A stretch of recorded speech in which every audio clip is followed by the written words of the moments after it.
Les sondages, nous en voyons partout et tout le temps. Mais est-ce que vous avez déjà pris la peine de réfléchir réellement à ce qu'est un sondage? Est-il vraiment utile? Fiable? Pourquoi? Comment? Mais où est Ornicard? Donc pour répondre à ces questions, je vous ai proposé dans la dernière vidéo de répondre à un sondage sur les sondages. Et les résultats sont plutôt intéressants. Ainsi, lorsque vous me posez la question « Mais à quoi ça sert ?» Eh bien, je peux maintenant vous répondre que le sondage sert avant tout à faire réfléchir des gens sur le sujet de la prochaine vidéo. Et si vous avez répondu au sondage, vous avouerez que c'est quand même bien plus efficace que si j'avais simplement posé la question en début de vidéo. Bon, d'accord, je suis peut-être le seul à utiliser les sondages de cette manière. Les sondages sont avant tout utilisés pour connaître l'opinion d'un groupe sur un sujet donné. Et l'avantage principal est d'avoir des résultats qui sont compréhensibles du premier coup d'œil en faisant le minimum d'efforts. Et c'est la raison pour laquelle nous pouvons nous moquer ouvertement des demandes telles que celle-ci. Alors dites-moi quel âge vous avez dans les commentaires, ça m'intéresse de le savoir.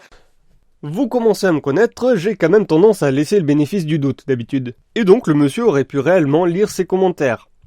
Des dizaines de milliers. Ouais, c'est quand même légèrement plus probable que cela soit simplement une technique d'hypocrite pour augmenter le nombre de commentaires dans sa vidéo. Alors qu'il aurait demandé un sondage, on n'aurait pas pu le critiquer sur ce point-là. Bon, par contre, on se serait quand même légèrement foutu de sa gueule parce que YouTube permet déjà de savoir l'âge des visionneurs via les outils d'analyse. Donc en fait, sa demande est complètement inutile. En parlant de trucs inutiles, il y a certains sondages que je n'ai pas compris. Je les trouve sans intérêt, autant du point de vue des sondeurs que du sondé. Donc je vais les catégoriser dans curiosité malsaine. Ah, et une autre utilisation du sondage, la fidélisation du public. Vous désirez connaître les résultats du sondage? Eh bien pour cela c'est très simple, il suffit de regarder la prochaine vidéo. Et vu que l'on est déjà dans cette prochaine vidéo, nous allons maintenant voir les résultats du sondage. D'ailleurs, une autre utilisation des sondages, argumenter et illustrer les propos d'une vidéo, exactement comme ce qui suit. Alors, à la question « Préférez-vous voir les résultats globaux avant ou après avoir répondu vous-même ?»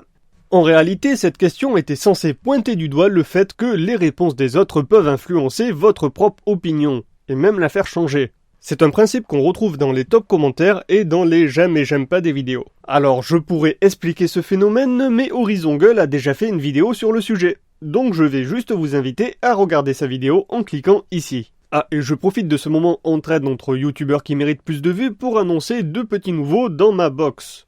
Leur chaîne n'a rien à voir avec les sondages, ils parlent de cinéma, mais ils font du bon boulot, donc je les ai mis. Et d'ailleurs j'en profite pour signaler que j'ai revu mes critères de sélection à la hausse. À la question « Quel genre de résultats voulez-vous ?», le message est que les résultats que l'on nous présente d'habitude sont tellement simplifiés qu'ils ne sont pas fiables. En fait, il existe tellement de manières de modifier et de manipuler les résultats en cachant certains éléments que je devrais en faire une vidéo à part entière, sur les statistiques. Mais bon, pour résumer, si vous n'avez pas accès à tous les résultats, ce n'est pas fiable.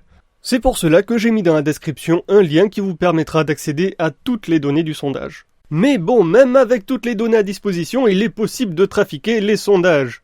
Par exemple, en choisissant une population donnée. Ainsi, on pourra obtenir ce genre de graphique. On peut aussi manipuler les résultats en proposant seulement certaines réponses. D'ailleurs, je vous présente ce que j'ai baptisé la réponse anti-troll. On peut considérer que les personnes qui ont choisi cette réponse n'ont pas répondu sérieusement au sondage, et donc toutes leurs réponses peuvent être éliminées des statistiques. Et pour finir, nous allons voir si ceux qui répondent au sondage ont la possibilité de tricher. Mais à quoi ça sert? Eh bien, cela prendra tout son sens avec l'ultime utilisation des sondages, les sondages qui proposent un choix au public. Et au passage, maintenant que nous sommes assez nombreux, j'utiliserai de plus en plus ce genre de sondage dans lequel c'est vous qui prendrez les décisions. Et puis comme ça, le nom de la chaîne sera un peu moins incohérent. Donc, en ce qui concerne la triche, beaucoup pensent qu'il n'est pas possible de tricher. Alors qu'en fait c'est super facile. D'ailleurs c'est plutôt drôle parce que lorsque je vous ai posé la question, beaucoup d'entre vous m'ont proposé des techniques d'informaticiens super compliquées.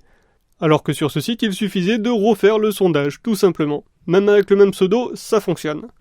Et c'est la raison pour laquelle je cherche un site plus fiable. Donc si vous en connaissez, je suis intéressé. Et aussi j'aimerais bien éviter le problème que j'ai obtenu d'avoir un nombre de caractères limité pour les commentaires, car je n'ai pas pu voir la fin de certaines de vos réponses. Désolé. Et en parlant de commentaires, on peut dire que vous avez un sacré sens de l'humour. Lorsque je demande « Est-ce que vous avez des commentaires ?», beaucoup m'ont répondu « Non ». Alors que d'autres ont répondu « Oui », sans préciser quoi que ce soit d'autre. Et d'autres encore ont précisé « Mais répondre non, c'est complètement paradoxal !»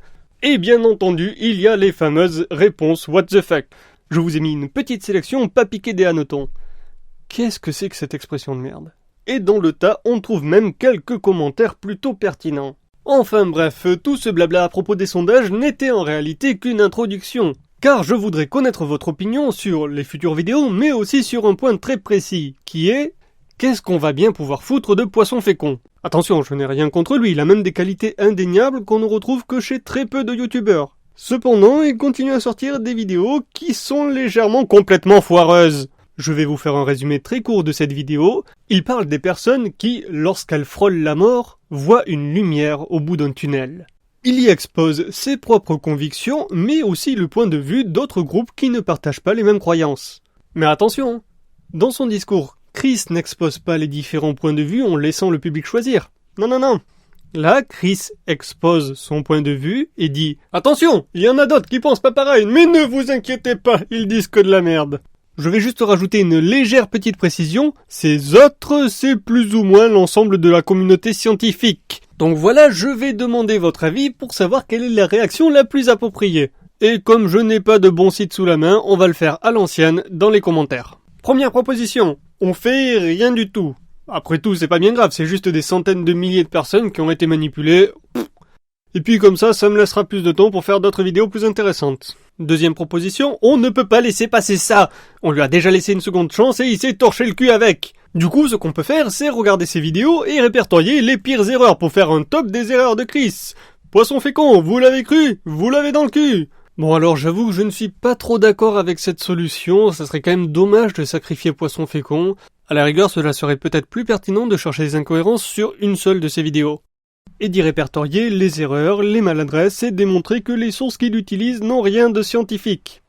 Car oui, le défaut majeur de Poisson Fécond, c'est qu'apparemment ils ne se rendent pas compte que les sources qu'il utilise ne sont pas fiables.